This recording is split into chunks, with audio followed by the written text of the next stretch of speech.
गुरुर्ब्रह्मा गुरुर्विष्णु गुरुर्देवो महेश्वरा गुरुर्साक्षात् परब्रह्म तस्मै श्री गुरुवे नमः। या देवी सर्वभूतेषु मातृरूपेण संस्थिता नमस्तस्यै नमस्तस्यै नमस्तस्यै नमो नमः।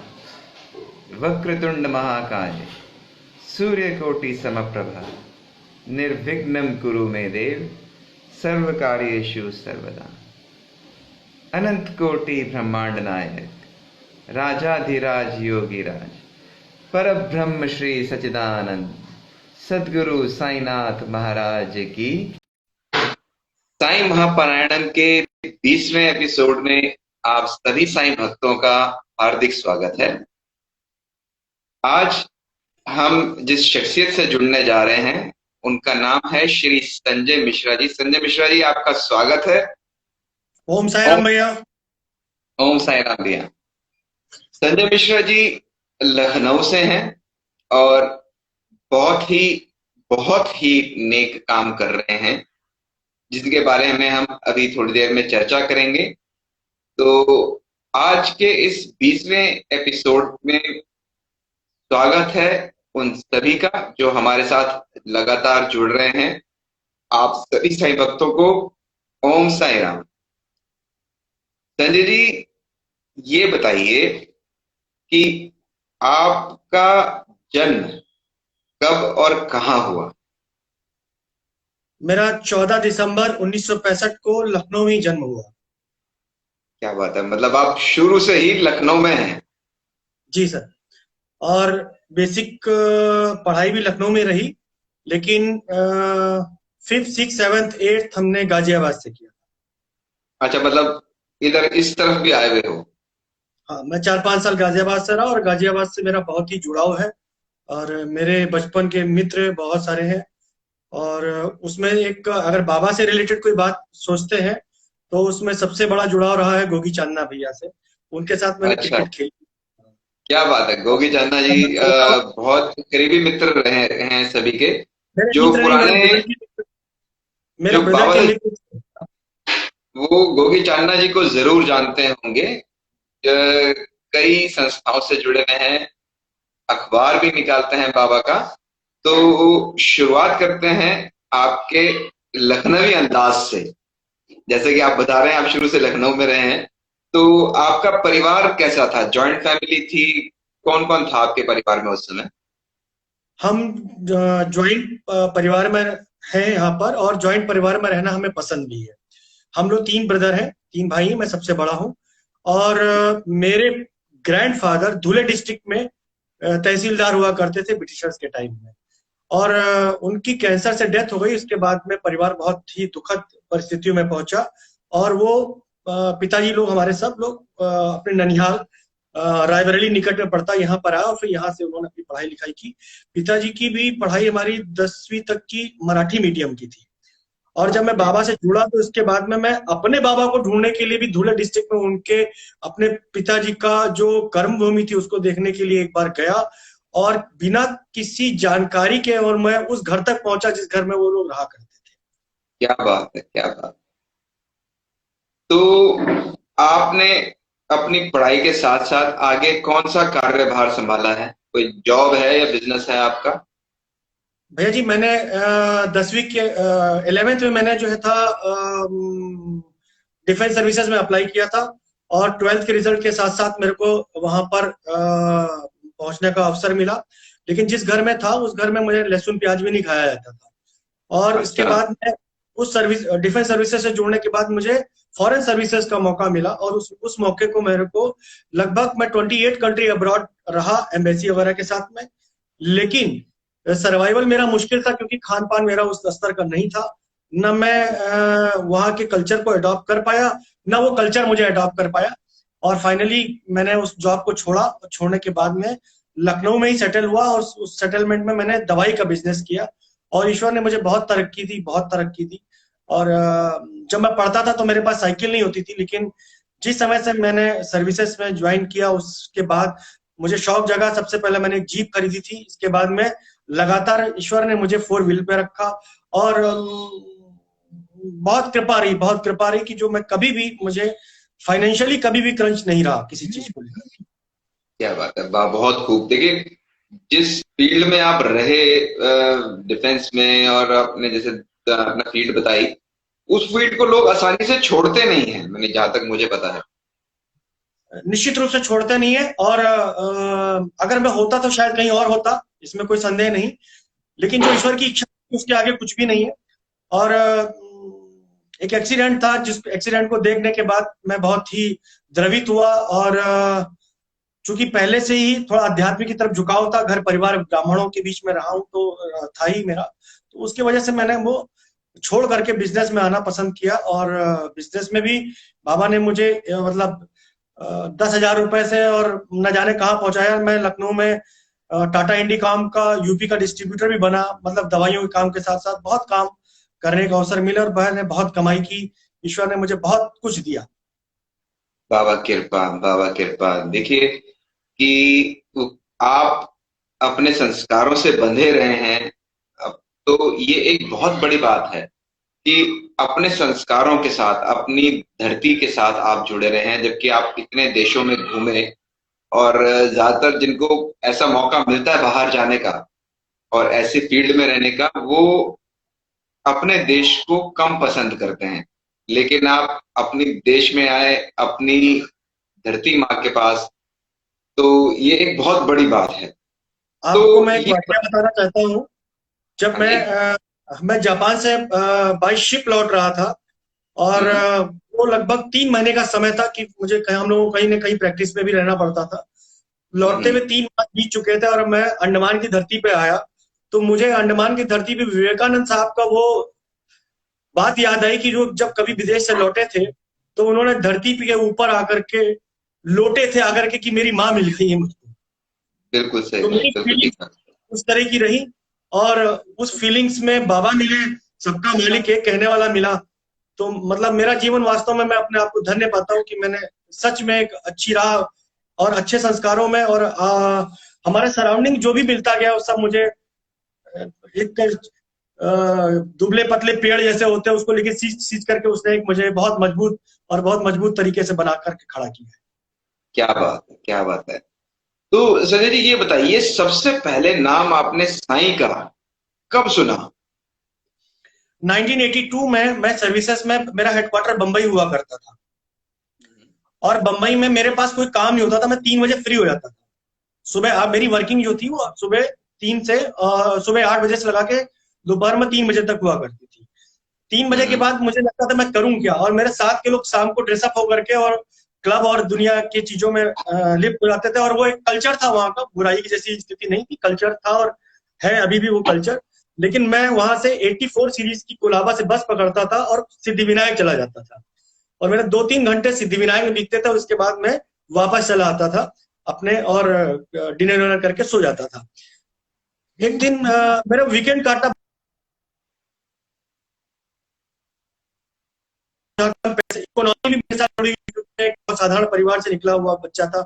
चॉकलेट को भी नहीं जानता था उस जमाने में, कि मैं सोचता था कहीं गुड़ मिल, चॉकलेट जब खरीदते थे लोग, मैं कहता था इससे सस्ता तो गुड़ होता है, क्यों इसको खाते हो। लोग मुझे, मेरी हंसी भी उड़ाते थे, क्योंकि मैं उस कल्चर से गया था। मुझे शर्म नहीं है इस बात को कहने में कहीं से भी। और फिर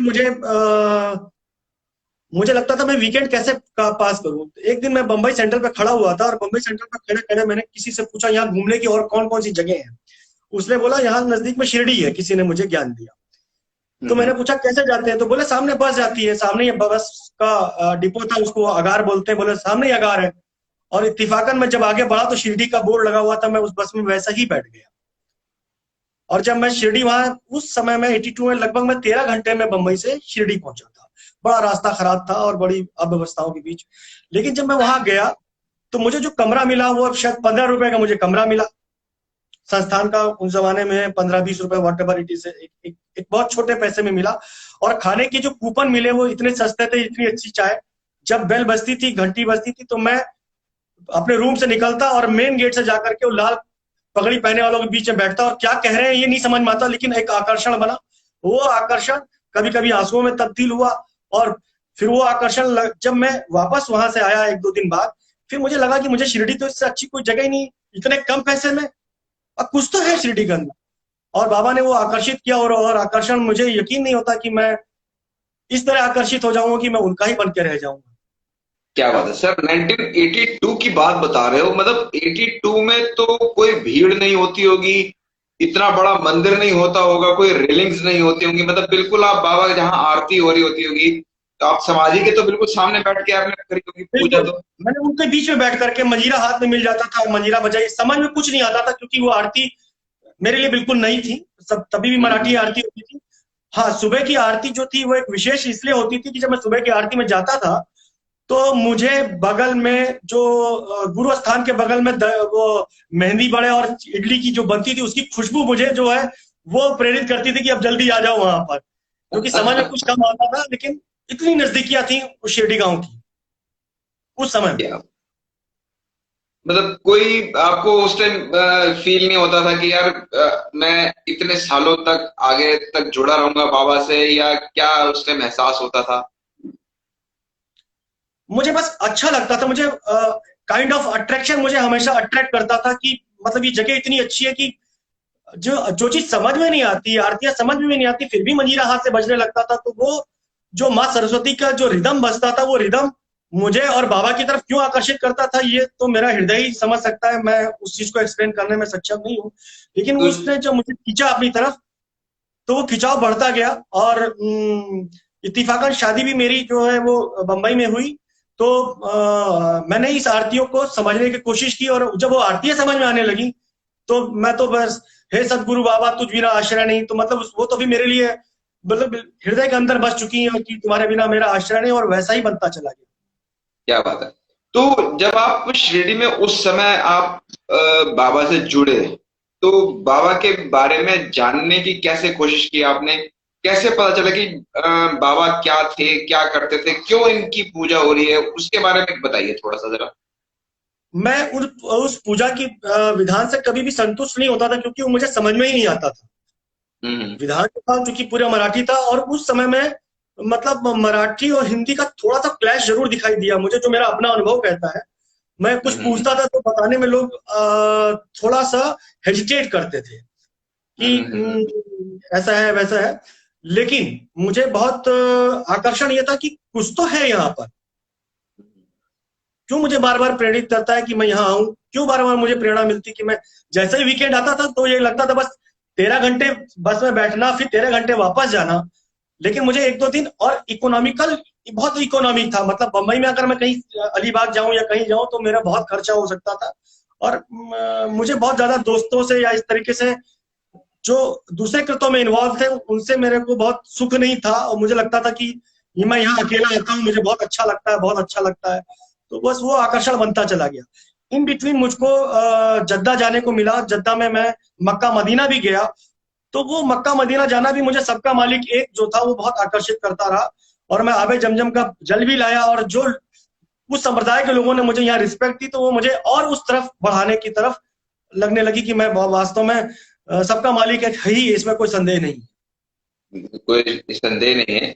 लेकिन मैं आपका, आप शायद मेरा सवाल नहीं समझे, मतलब बाबा के बारे में, उनकी जीवनी के बारे में आपको कैसे ज्ञात हुआ? मतलब आप साईं सच्चरित्र से जुड़े, या आपके वहां की लोकल संगत ने आपको बताया, या वहां के ट्रस्ट के लोगों से आपने बात करी? बाबा के बारे में जानने की कैसे आपको पता चला?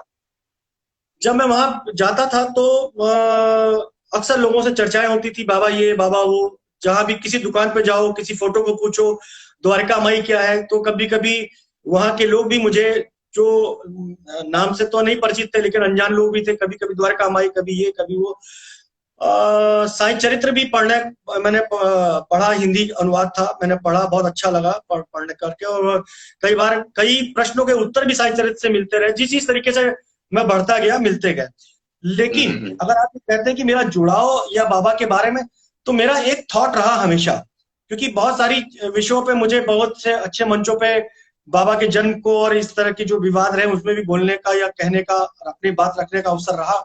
मैंने एक ही बात कही कि जब मैंने प्यार कर लिया है किसी से, जब मैंने प्यार किया है, तो मैं उसकी जात पात दुनियादारी में इन्वॉल्व नहीं होना चाहता। मैंने प्यार किया तो किया, बस इससे ज्यादा मेरे को कोई अर्थ समझने का अब मतलब दिखाई नहीं देता था। मैंने किसी से प्यार किया तो अब मैं उसके केशू को देखूं या उसकी चश्मे को देखूं तो वो निगेटिविटी दिखाई नहीं देती थी, मुझे हमेशा पॉजिटिविटी रहती थी। और मैं कभी भी कोई विवादात्मक बात होती थी, मैं कहता था कि जो देता है उसकी भी अगर कोई बुराई करे तो उससे उससे ज्यादा खराब इंसान इस दुनिया में हो नहीं सकता, सही क्योंकि वहां बात, पे सही आने बात। वाला हर व्यक्ति पाने वाला ही था, बाबा को देने वाला तो कोई नहीं है। अच्छा, ये मेरे आप जैसे रहे ब्राह्मण परिवार के अंदर, ठीक है, तो ब्राह्मण परिवार में उस जमाने में मैं बता रहा हूं, मतलब जो आपका समय रहा है, तो बाबा को इतना प्रेफरेंस नहीं दी जाती थी, कोई बिल्कुल जानता नहीं। नहीं था उस समय इतना ज्यादा। तो जैसे जैसे आपका झुकाव बाबा की तरफ हुआ, तो आपके परिवार वालों ने क्या कहा आप लोगों जब मैं शिरडी गया तो मैंने अपने पिताजी और माताजी को आग्रह किया कि वो बंबई आए और मैं उन्हें शिरडी ले चलूंगा। को?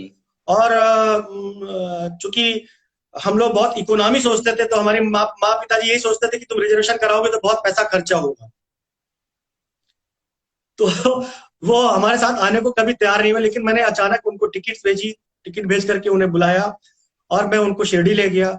और वो भी उतना ही भाव विभोर हुए और वो स्वयं चित्र लेकर के हमारे घर में ला करके उन्होंने पूजा स्थान पर रखा। तो क्या बात। मुझे ये फीलिंग है कि मेरे पिताजी ने स्वयं एक चित्र खरीद करके रखा जो आज भी मेरे पास उनके न रहने पर भी सुरक्षित है। क्या बात है, क्या बात। तो आपने बाबा के लिए क्या क्या कार्य शुरू करे अपने लखनऊ के अंदर? जब मैं बिजनेस में बैठता था, मेरी मेडिसिन की शॉप थी और अप्रोक्स 50 से 60 हजार रुपए प्रतिदिन का 2000 के दशक में मेरा काउंटर हुआ करता था। मतलब मैं एक बहुत व्यस्त व्यापारियों में से एक था और सेवा भाव एक निरंतर मन में रहता था कि कोई दुखी आता था तो मेरे एक ही थॉट था कि मेरी दुकान से कोई या मेरी शॉप से कोई बिना दवा के वापस नहीं जाएगा, पैसे हैं या नहीं है ये मूल्यांकन करना। और एक सर्विस से आया था तो एक दूसरे कल्चर से आया था, तो मैं अपने आप में यहाँ पे एक अलग अपने आप को स्थापित करने में सफल रहा। इस सफलता के बीच में मुझे कैंसर पेशेंटों से बहुत ज्यादा वो हुआ है। हमारे साथ एक डॉक्टर साहब थे बहुत ही फेमस, डॉक्टर एनसी मिश्रा। वो कैंसर का मुझे बहुत सपोर्ट करते थे कैंसर ड्रग्स को लेकर के, लेकिन मुझे भाया नहीं और मैंने उस प्रॉफिट को छोड़ करके कैंसर ड्रग रखना बंद कर दिया, क्योंकि मैंने हमेशा लोगों को रोते बिलखते देखा था। शिरडी का अट्रैक्शन मेरा बरकरार रहा, मेरे 2 बच्चे हैं, बच्चों के साथ में भी मैं शिरडी बहुत बार जाता रहा। लेकिन बिजनेस में होते हुए भी जब भी कभी थॉट ये आता था कि मैं कुछ परेशान हूं, तो मैं कुछ नहीं करता था। यहाँ शाम को 7 बजे एक ट्रेन चलती थी और 2 बजे वहां पहुंचाती थी।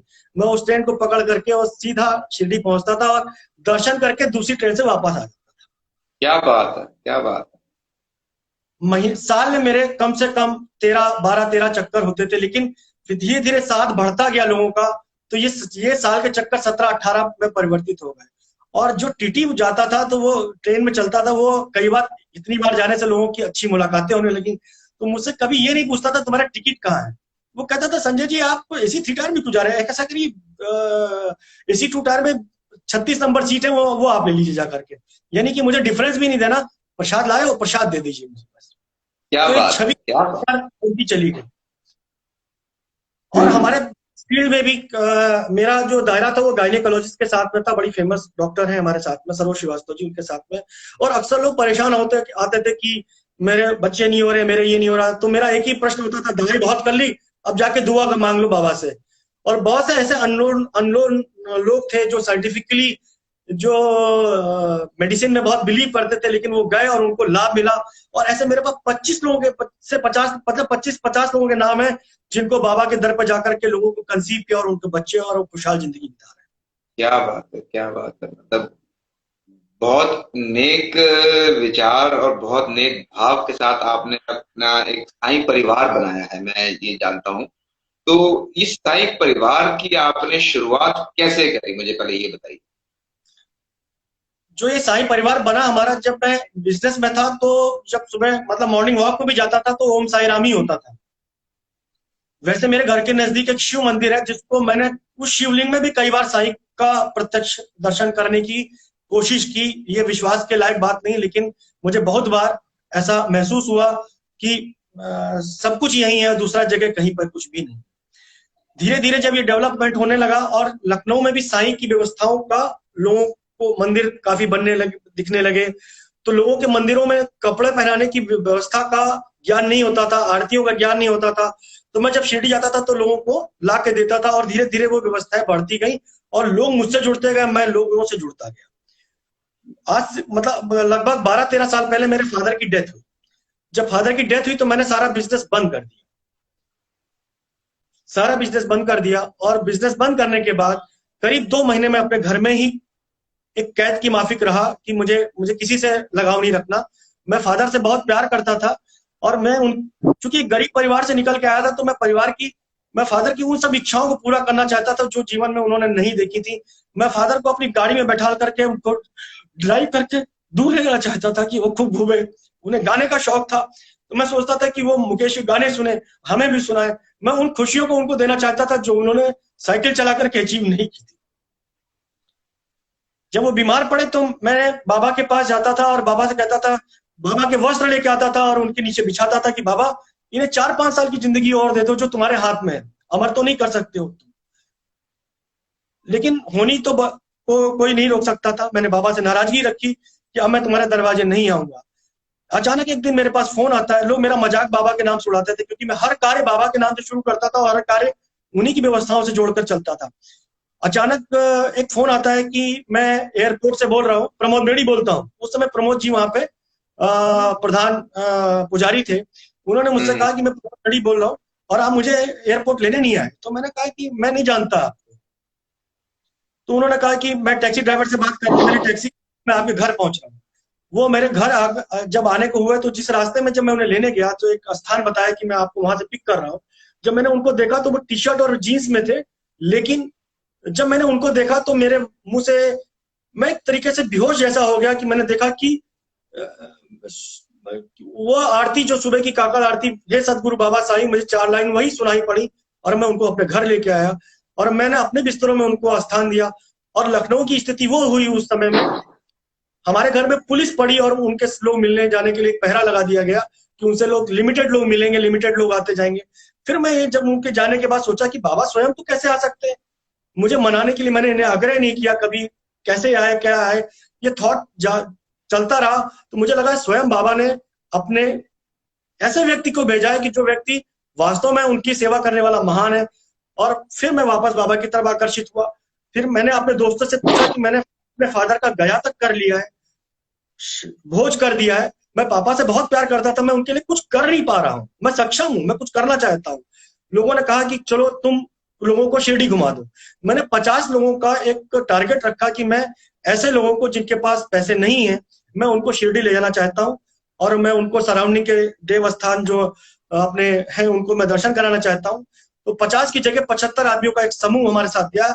जब मैं लखनऊ से निकला तो मैं आटा, दाल, चावल, भगोने, हलवाई सब लेके निकला था और मैंने उन लोगों को यात्रा की।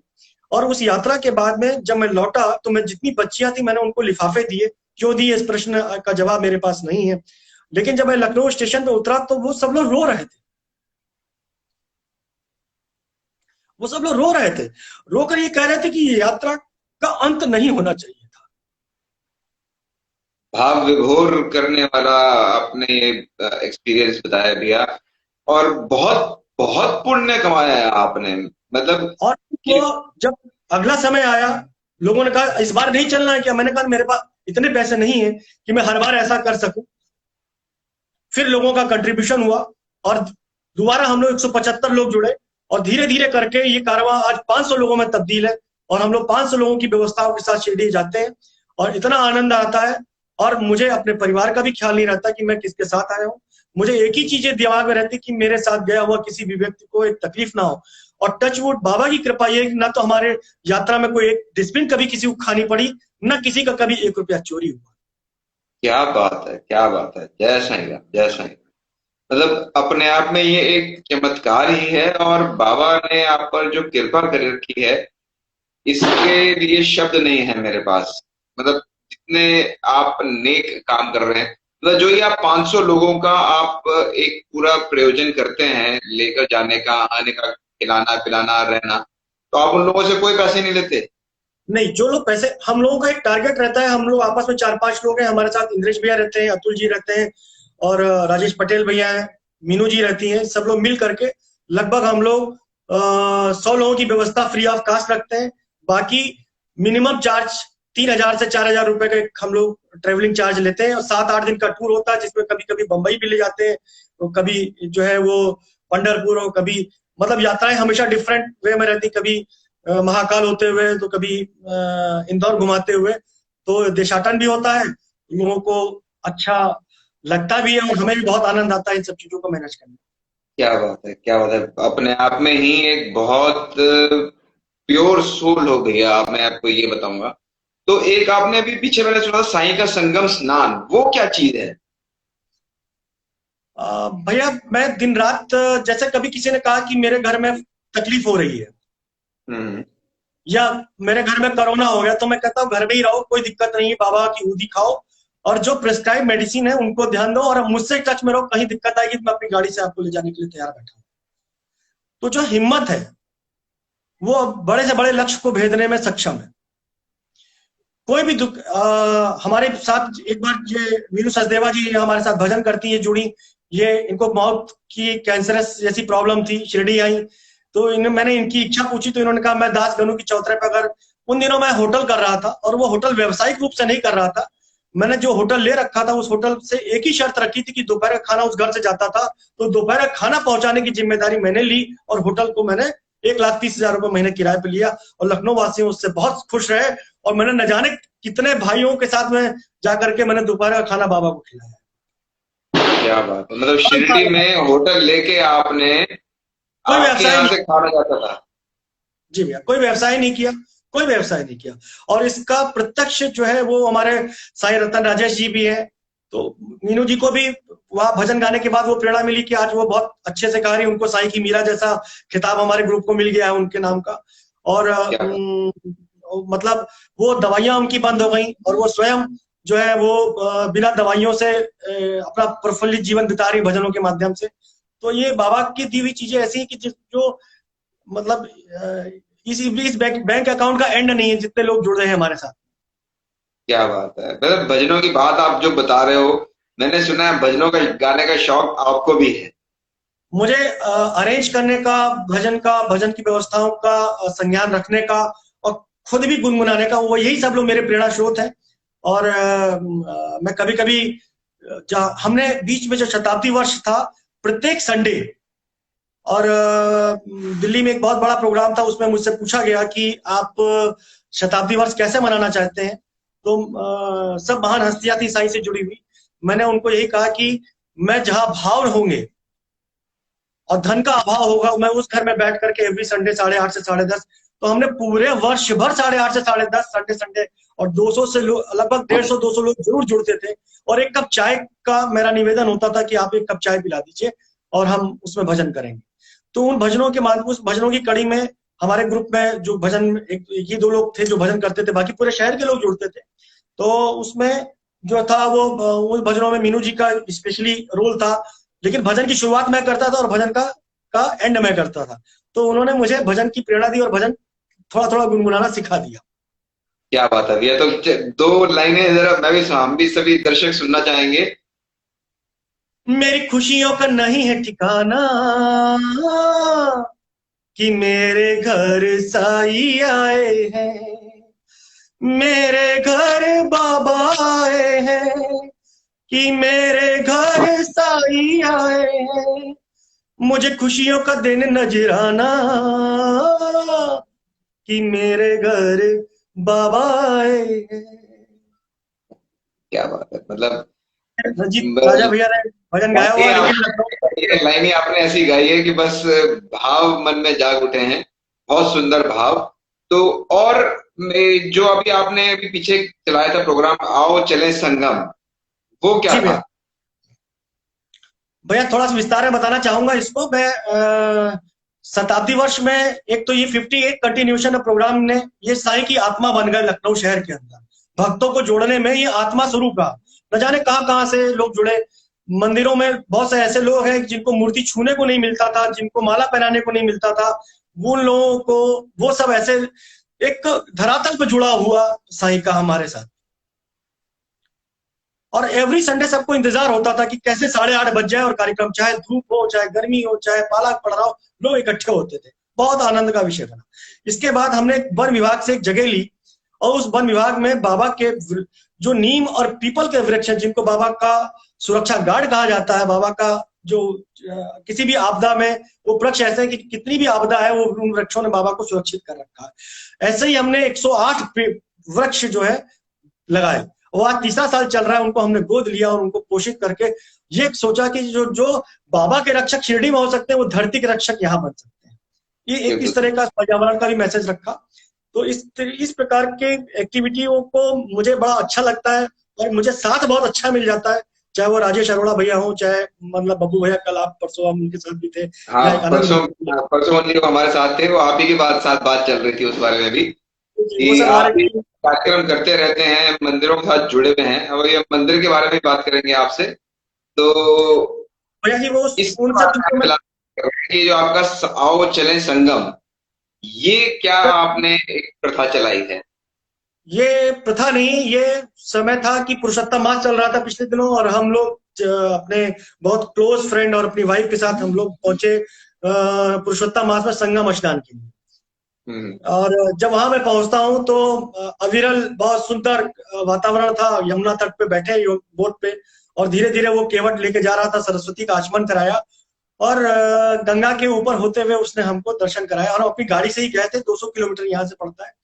जब मैं लौट के आया तो रात भर थकान में मैं बाबा के साथ में ओतप्रोत था और लगातार लग रहा था कि मैंने संगम में बाबा के साथ स्नान किया। ये मेरे मन में चलता रहा सपनों के माध्यम से।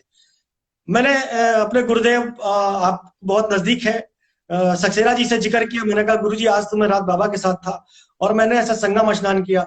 उन्होंने कहा पागल, तुम्हें ये आदेश हुआ है, बाबा को संगम में स्नान किसी ने नहीं कराया है, तुम बाबा को संगम में स्नान कराओ। तो मैंने अपने मित्रों के बीच में रखा और हम लोग कार्तिक मास की शुरुआत की थी और हम लोग संगम स्नान पहुंचे और संगम स्नान किया। बाबा को सच में संगम में स्नान कराया, वैसे ही तौलिए से पोछा जैसे एक व्यक्ति को पोछा जाता है। और ये धारणा बनी कि दास गनु ने जो अपनी इच्छा रखी थी और बाबा ने उनको इतना प्यार करते थे कि उन्हें संगम तक जाने नहीं दिया, वहीं संगम दिखा दिया। मेघा ने बाबा को त्रिपुरारी रूप में देखा और बाबा ने वहीं उसको दिखा दिया। तो मैंने बाबा को स्नान करा के उन इच्छाओं को वहां तक पहुंचने का मैंने प्रयास किया। अच्छा खराब किया ये मैं नहीं जानता, लेकिन मेरी आत्मा से वो बहुत अच्छा लगा। और मेरे साथ लखनऊ से करीबन 100 लोग जुड़े जो वहां से पहुंचे। हम लोग बसों से गए, कारों से गए, और इलाहाबाद से बहुत से लोग जुड़े। शाम को चांद की रोशनी थी और लगभग हमने 1700 दिए जलाए घाट पे, और घाट के हर स्टेप पे हमने ओम साई राम लिखा और वहां पे मीनू जी ने भजन गाए। और वो वातावरण वो कहा नहीं जा सकता। उस वातावरण के बीच में एक साधु महात्मा गेरुए वस्त्र में बड़ी सी दाढ़ी वाले आए। मैंने अपने दोस्तों से कहा कि देखो कोई आया है, और जैसे ही मैंने कहा कोई आया, मैंने कहा इनको जाकर तुरंत माला पहनाओ।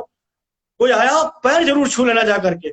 जैसे ही वो पहुंचे, पैर छुआ, और मैंने दूसरी दृष्टि जाती है, मैंने इतना तो देखा कि उन्होंने पैर छुए, लेकिन दूसरी दृष्टि जाता हूं तो वो दिखाई नहीं देते। तो इन आभासों, इन एहसासों के बीच में ये संगम स्नान, और मुझे लगता है कि मैं हर साल करूं तो मेरे बहुत अच्छा मिलेगा। मुझे बहुत आनंद आया है। और आने वाले समय में हमने बनारस का भी व्यवस्था इस तरह के प्लान की कि माँ गंगा की गोद में बैठ करके बाबा को सामने रख करके माँ गंगा की आरती करेंगे और उसके बाद वहां घाट पर भजन करेंगे। ऐसा एक भाव मेरे मन में दूसरा प्रेरित हुआ है। मैं इसको भी बहुत जल्दी विस्तारित करूंगा। और इसमें कोई संदेह नहीं कि हमारे लखनऊ के लोग मुझे बहुत प्यार करते हैं, चाहे वो हरी सानवाल भैया हो, चाहे कोई भी हो।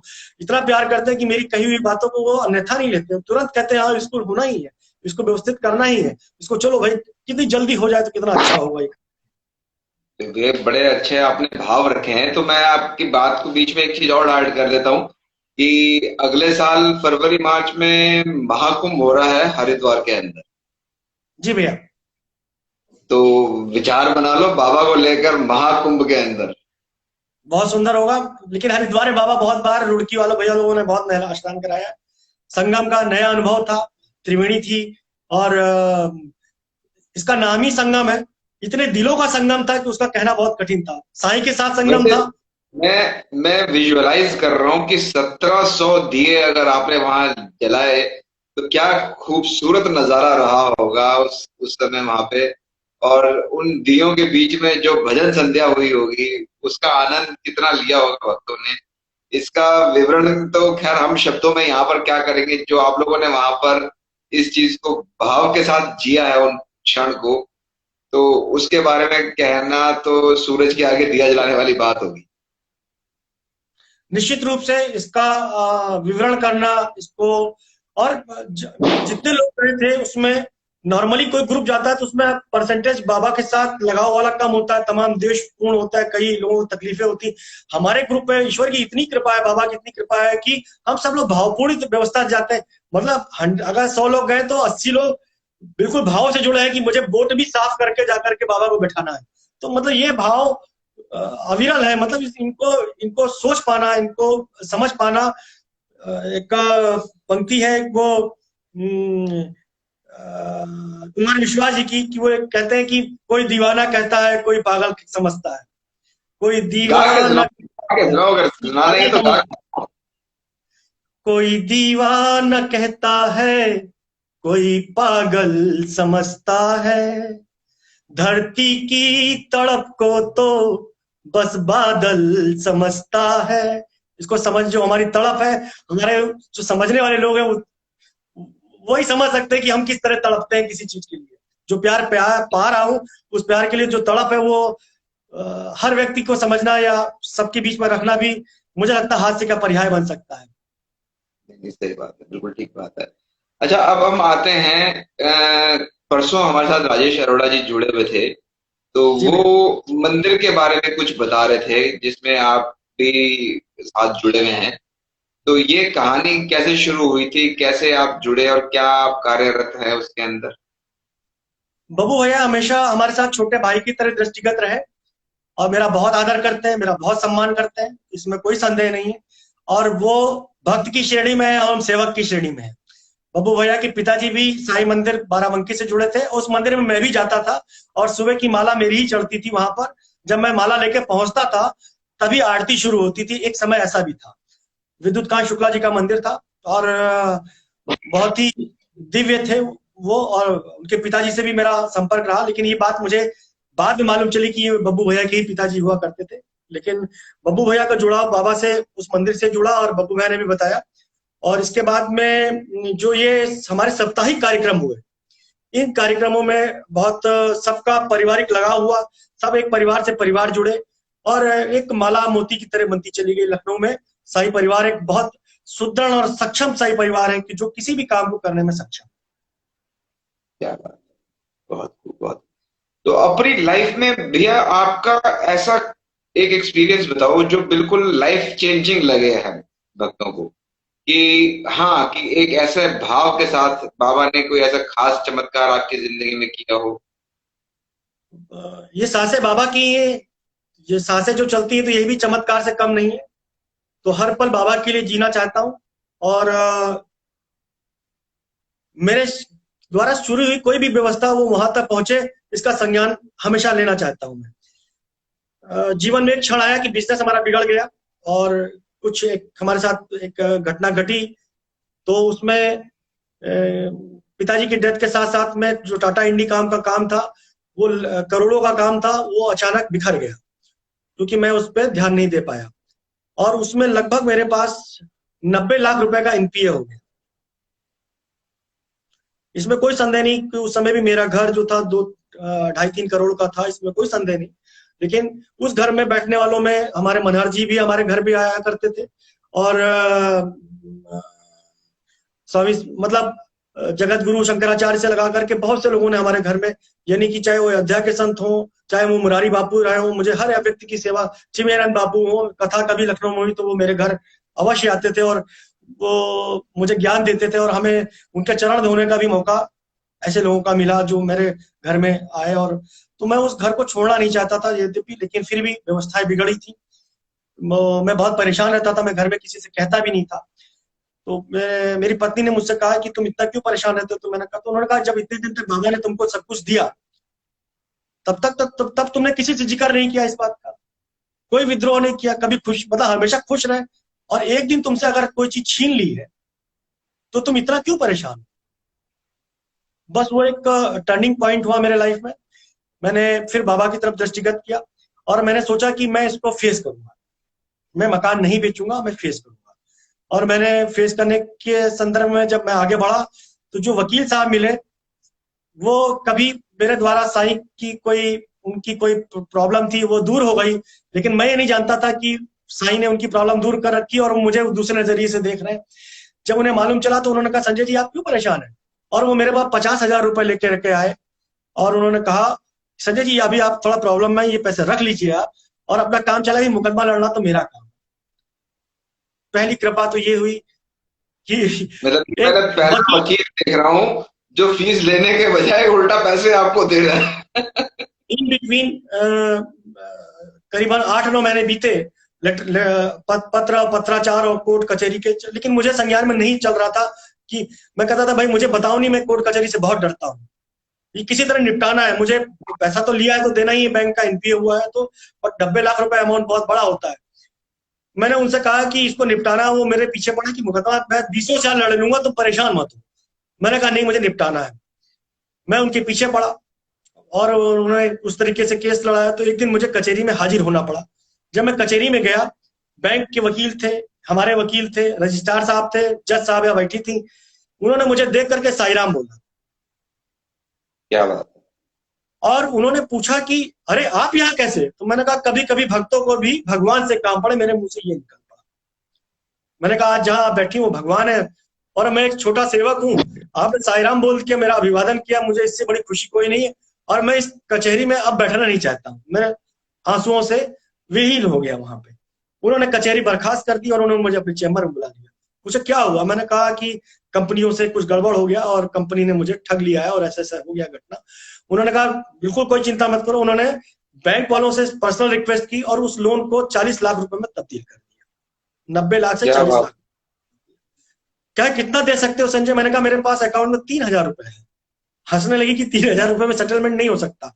फिर भी उन्होंने सेटलमेंट का दायरा उन्होंने कर दिया। अब बैंक वालों को निर्देश दिया कि ना आप सताएंगे नहीं और ये पैसा आप समय पे दे देंगे। मैं सोच रहा कि कैसे दूं, कैसे दूं। थोड़ा बहुत पैसा जमा किया और दिया उनको।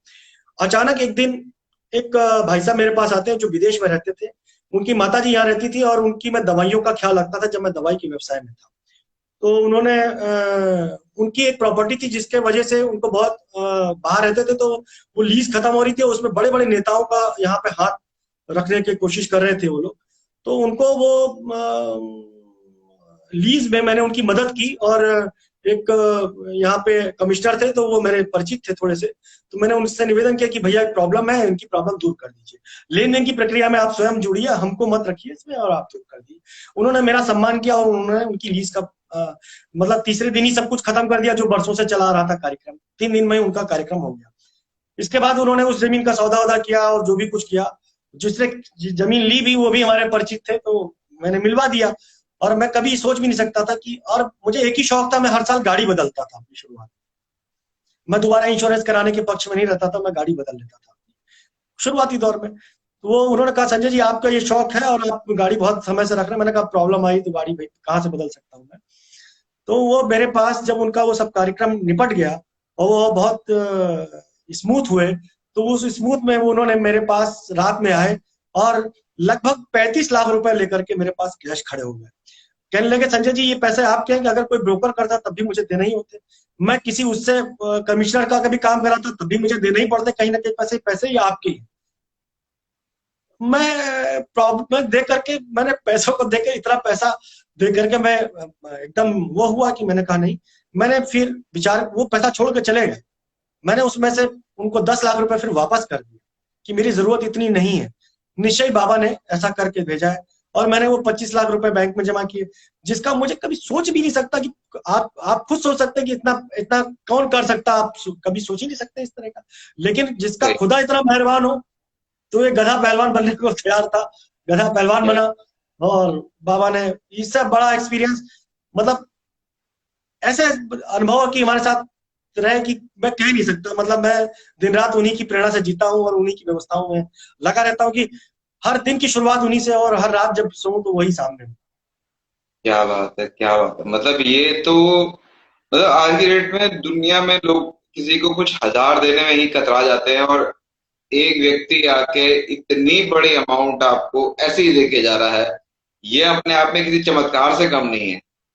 मैंने भी अपनी जरूरत के हिसाब से पैसा जितना जमा था मैंने रख करके मैंने उनको उतना वापस किया कि मैं, बाबा मुझे उतना ही चाहिए कि जो मेरे को मानसिक सुख दे दो, मुझे कुछ नहीं चाहिए। क्या बात है, क्या बात है, बहुत ही अविश्वसनीय लग रहा है मुझे आपकी बात सुन के। लेकिन ये आपके ऊपर बीती हुई है तो आप हकीकत बता रहे हैं, तो ये अपने आप में वाकई में एक बाबा का बहुत बड़ा चमत्कार मैं कहूंगा। और इसके अलावा और आपने कभी बाबा को फील किया हो कि हाँ बाबा आपके सामने आए और आप उनको पहचान नहीं पाए, या आपने उनको पहचाना, आपने उनका स्वागत करा, कुछ ऐसा कुछ कभी लाइफ में आपके साथ हुआ हो? मैं उस व्यक्ति को प्यार करता हूं, मैं उस व्यक्ति के नजदीक हूं जो जीवात्मा से प्यार करता है, जिसने कुत्ते बिल्ली में भी भगवान को देखा है। मैं उस चीज को फॉलो करना चाहता हूं। तो मैं प्रत्येक मनुष्य में ही साईं देखता हूँ। क्या बात है, अगर मुझे कोई एक कप चाय भी पिलाता तो मुझे लगता है साईं की कृपा होगी, साईं ने ही मुझे चाय पिलाई। बहुत बढ़िया। और जहां तक प्रश्न है फील का, मैं हम लोग पालकी लेके जाते हैं, एक छोटे से हमारे पास बाबा है जो पारा जैन जी द्वारा दिए गए थे, तो वो हमारे पालकी में ट्रेवल करते हैं। और बाबा बहुत घूमने वाले हो चुके हैं, वो हर साल बहुत यात्रा करते हैं हमारे लोगों के साथ, जहां भी जाते हैं। जैसे लोग ठाकुर जी लेके चलते हैं, हम लोग वो बाबा लेके चलते हैं। क्या बात है, हाँ जी, पालकी के बारे में भी हम मेरी और आपकी बात हुई थी। पालकी का क्या रहस्य है, ये पालकी के बारे में बताओ जरा आप। फादर की डेथ के बाद में जब मैं कुछ लोगों को लेकर के शिरडी गया था, तो जब लोगों ने कहा कि मुझे हर वर्ष चलना है, तो मुझे लगा कि एक फ्लैग होना चाहिए। एक छाते के नीचे सब एक मत के लोग बन जाते हैं, और ऐसे बिना फ्लैग के, तो जो फ्लैग बना वो साईं पालकी का स्वरूप था। आज लगभग 13 साल हो चुके हैं बाबा की पालकी लखनऊ से शिरडी जाती है। क्या और बात, लखनऊ की गलियां, जब लखनऊ की गलियों में घूमती है तो रोम रोम यहाँ का कहता है कि साईं तू ही है सब कुछ, और इसके अलावा कुछ नहीं। क्या बात है, क्या बात है, बहुत खूब, बहुत खूब। संजय एक भैया बहुत। दूसरा एक बिलीव है, प्रत्येक व्यक्ति, मतलब जो भी लोग जुड़ते हैं, हर व्यक्ति, गुलशन जी भी जुड़ते हैं दिल्ली से आकर के, मतलब सभी लोग, जितने भी लोग जुड़ते हैं, सभी लोगों का जुड़ाव ये कहता है कि मेरी पालकी है, और मैं इस बात से संतुष्ट रहता हूँ। मैं संजय मिश्रा की पालकी से संतुष्ट नहीं मिलती मुझे। मुझे जो लोग कहते हैं कि मेरी पालकी है, मेरे को कंधा लगाना है, मुझे भी बताशे बांटने हैं, मुझे भी फूल चढ़ाना है बाबा का, मुझे उसमें आनंद आता है। और मुझे ईश्वर ने सेवा दी है। शिरडी में 5 साल जब रहा, गुरु जी लोगों के माध्यम से मुझे बाबा की पालकी में फूल बिछाने का अवसर मिलता था, मुझे बाबा की पालकी में इत्र लगाने का अवसर मिलता था। और मुझे लोग चाहने वाले इतने थे कि मैं निकलता था मेरे कपड़े फट जाते थे। और इस बात के गवाह हमारे बहन वर्षा और राजेश जी भी हैं, जो कभी मेरे साथ बहुत समय बिताया उन्होंने हमारे होटल में हमारे साथ। क्या बात है भैया, बहुत सुंदर विचार, बहुत सुंदर भाव और बहुत सुंदर एक्सपीरियंसेस आपके। बहुत कुछ सीखने को मिलता है। देखिए जो इंसान दूसरों की सेवा करता है ना, बाबा स्वयं आके उसकी सेवा करते हैं। ये मैं आज के एपिसोड में हमें संजय मिश्रा जी से सीखने को मिला है कि आपने जितनी मानवता की आप सेवा कर सकते हैं उतनी आप करिए, और इसके पीछे कोई ऐसा भाव नहीं होना चाहिए कि आपने कुछ कमाना है। कभी नहीं। मानवता की सेवा कर रहे हैं जिस तरीके से, जैसे ही इन्होंने बताया शुरू में कि अपना 75 लोगों को लेकर गए, और अभी भी 100 लोगों को लेकर जाते हैं ये, और 500 लोगों का एक जत्था जाता है, एक पूरा ग्रुप जाता है। इसमें इसका ये श्रेय टोटल मेरा नहीं है, इसका श्रेय मेरा नहीं है। मेरे सहयोगी इतने अच्छे हैं, मेरे सहयोगी इतने अच्छे हैं कि जो मुझे प्रेरित करते रहते हैं कि भैया बढ़ो तो सही ये आगे तुम तो। आप वो सुई हो जो हर एक मोती में पिरोई जा रही है, और वो एक सुंदर सी माला बन रही है साईं परिवार के रूप। तो निमित्त तो आप ही हो, हम इसको यही बोलेंगे कि एक सबको जोड़ने वाले, सबको इकट्ठा करने वाले आप ही हैं। तो ये एक बहुत मैं कहूंगा कि बहुत सुंदर भाव के साथ आज हमें एक बहुत कुछ सीखने को मिला आप लोगों के साथ। और कोई गलती हुई हो हम लोगों से कुछ कहने में या सुनने में, तो हम क्षमा चाहते हैं। तो संजय भैया, आप कुछ भैया कहना क्षमा, चाहेंगे अपने दर्शकों को? मैं क्षमा की बात जहां कहता हूँ, मैं तो ये कहता हूँ ना, फिर मैं जिससे प्यार करता हूँ तो करुणा निधान है। जहां करुणा नहीं बसती तो वहां क्षमा दया कोई वैल्यू नहीं रखती है। वैल्यू वहां है जहां करुणा है। तो जहां साईं है वहां करुणा है। आप सब साईं के स्वरूप है, सबके पास करुणा है। क्षमा तो अपने आप में ही है। क्या बात है। आपका 20वां अध्याय यही कहता है कि जो दास गनु को भी बहुत सारी असुविधाएं थी, अचिंतन था, बाबा ने पारला भेज करके और उस गरीब को वस्त्र दे करके, और उसने एक ही दिन पहना। उसका सुख कहाँ था? उस गरीबी में ही सुख था। हमको इसी में सुख है और हम इसी सुख में जीना चाहते क्या हैं। बात तभी से निवेदन है कि जैसे हमारा सरनेम कहलाता है कि मैं संजय मिश्रा लिखता हूं, तो कभी कभी हमारे दूर दराज के लोग कहते हैं, अरे मिश्रा जी, इनके पिताजी फलाने थे, इनके पिताजी जो थे वो स्वतंत्रता संग्राम सेनानी थे, वो फलाने थे। तो हम बाबा वाले कहलाते हैं, बिल्कुल हमारे सही बात। ग्रैंडफादर बाबा है। तो हमारे चाल चलन, हमारी व्यवस्था ऐसी होनी चाहिए ताकि लोग हमें उसके नाम से, उसकी व्यवस्थाओं से जाने। क्या बात है, संजय बहुत मिश्रा तो खूब, दूसरे बहुत हैं। खूब। तो हमारा उपनाम जो है वो जब साई के साथ जुड़ता है, तो हमें लगता है कि हमसे, हमारे मार्ग में आने वाली सब व्यवस्थाओं में साई जुड़े, और किसी भी व्यवस्था में हम कोई ऐसा कार्य ना करें जिससे कहीं किसी को असुविधा हो। तो बिल्कुल सही क्षमा बात तो, है। अच्छा, अब जाते जाते भैया एक दो लाइनें सुना दो जो आप भजन संध्या के एंड में आप गाते हो। जरा जाते जाते दो मेरा लाइन वो सुना। छोटा सा परिवार, साईं आ जाओ एक बार, साईं आ जाओ, बाबा आ जाओ, साईं आ जाओ, बाबा आ जाओ, मेरा छोटा सा परिवार, साईं आ जाओ एक बार। भैया एक और बात, मुझे बहुत प्रिय भजन है, मैं दो लाइन उसकी भी आपके सामने रखूंगा। बिल्कुल बिल्कुल मैं बिल्कुल। बाबा को अपने मित्रवत समझता हूँ। मैं बाबा को अपने मित्रवत समझता हूँ। तो मैं यही कहता हूँ, जब जब दिल ये उदास होता है, मेरा शिरडी वाला मेरे पास होता है। क्या मेरा बात। एक साथी है, बसा है जाके शिरडी में। मेरा एक साथी है, बसा है जाके शिरडी में। मैं जब भी याद करूं, आता है मेरे सपनों में। जब जब दिल ये उदास होता है, मेरा शिरडी वाला मेरे पास होता है। मेरा एक साथी है, बसा है जाके शिरडी में। ओम साई राम भैया। ओम साईं भैया। अच्छा लगा, आपका बहुत बहुत बहुत सुंदर भाव। धन्यवाद। मैं आपसे एक अनुरोध और करूंगा, विनम्र निवेदन है कि मैं अपने परिवार के साथ जुड़ना चाहता था, लेकिन आज अनायास एक व्यवस्था बनी जो नहीं जुड़ पाया, परिवार मेरा नहीं जुड़ पाया। तो मेरा एक विनम्र अनुरोध होगा कि मैं अपने परिवार के साथ आपके साथ जुड़ना चाहूँ, जो मुझे बिल्कुल साईं भैया। परिवार तो अगर आप विनम्र ना करें, आप आदेश करें। ये कार्यक्रम साईं महापारायणम जो है, ये आप लोगों का अपना ही कार्यक्रम है, जिसमें हम आप लोगों से ही कुछ सीखते हैं, और जो हमारे साथ जुड़े हुए हैं उन्हें भी बहुत कुछ सीखने को मिलता है। तो आज की तारीख हो गई है 5 तारीख। तो हम जी भैया। कोशिश करेंगे दिवाली से पहले, हम 2-4 दिन पहले ही, या ठीक है अगर भैया। आप हैं तो दिवाली के बाद, जैसा आपके परिवार के साथ आप लोग डिस्कस कर लें, एक तो डेट जो मुझे आप बता दें। हम मुझे उस जो आप डेट, डेट बताएंगे, तो थोड़ा पहले बताएंगे तो हमको मैनेज करने में आसान होगा। संजय जी, आपके ऊपर मैंने छोड़ दिया। आप अपने परिवार से बात कर लें, एक ठीक है। डेट फिक्स कर लें, और टाइम भी आप मुझे बता दें, या 6 बजे का या रात के 9 बजे का, जैसा आप ठीक। कहेंगे हम वैसा कर लेंगे। बहुत सुंदर भैया, बहुत बहुत धन्यवाद, आपने हमें अवसर दिया। बाबा की सुगंध को मैं दूर तक ले चलूं, और उसका माध्यम आप है, उसके लिए मैं बहुत बहुत शुक्रगुजार हूँ। बहुत बहुत आभारी हूँ कि आपने मुझे याद किया।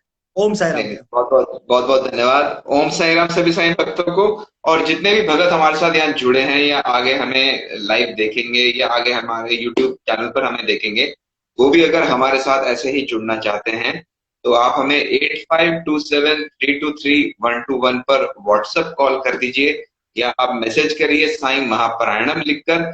हम आपसे कांटेक्ट करेंगे इस कार्यक्रम में आपको अपने साथ लाइव लाने के लिए, और हम जानेंगे आपकी जिंदगी में हुई बाबा की लीलाओं के बारे में, और आपसे सीखेंगे बहुत कुछ। ओम साई ओम साई राम। राम। ओम जय साई राम। साई राम।